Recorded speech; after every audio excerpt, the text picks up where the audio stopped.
ជំរាបសួរបងប្អូនកូនក្មួយជួយគាំទ្រនៅបទចម្រៀងពូផងសុខភាពជាចម្បងជាក្រមា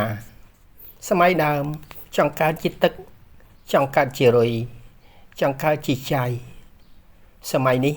ហេតុអីចង់កើតជាក្រមាតើមានអត្ថន័យយ៉ាងណាចូលទៅតាមដានទស្សនានិងស្ដាប់កម្សាន្តទាំងអស់គ្នាបាទអ្នកសូឡូ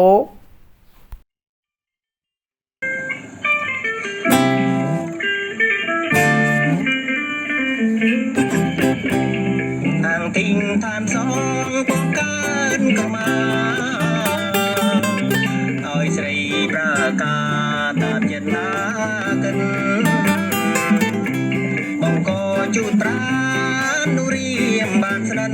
ប្រចងតាប់ចិត្តអត់ប្រកែកញីបើអូនបងក៏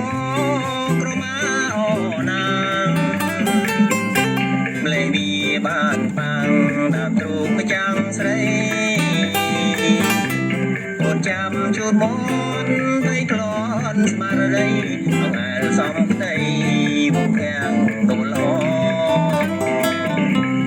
ពីអូនតុងខាទឹកនេត្រាស្រសូមផ្ញើដំណងលើក្រមាផងជួនហើយពងីលីទីទ្របខ្នងដោយដៃរៀមបងត្រកងកាពីតែហើយកុំខ្មាំងថ្លាស្លៀងរំកាយ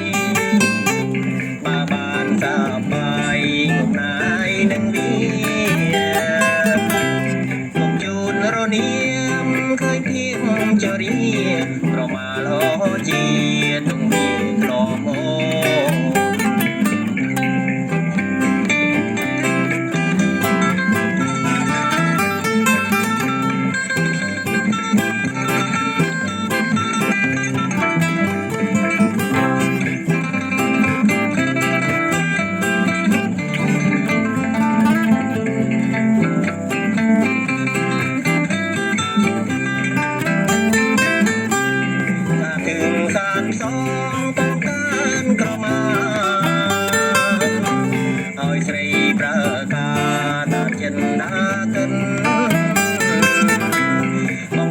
ជួនប្រានុរៀមបានស្និទ្ធហើយចងតាចិត្តអត់ប្រកែកអីបើអូនបងក៏ក្រមាអូណាម្លេះវាបានបាំងដើមទ្រូងយ៉ាងស្រីអូនចាំជួនមាត់ថៃធ្លាន់ស្មារតីអង្អែលសំផ្ទៃវងខាំងដូឡតុងខាទឹកនេតាស្រសូមផ្ញើដំណងលើក្រមាផងជួនឲ្យពងីលៀទីទ្របខ្នង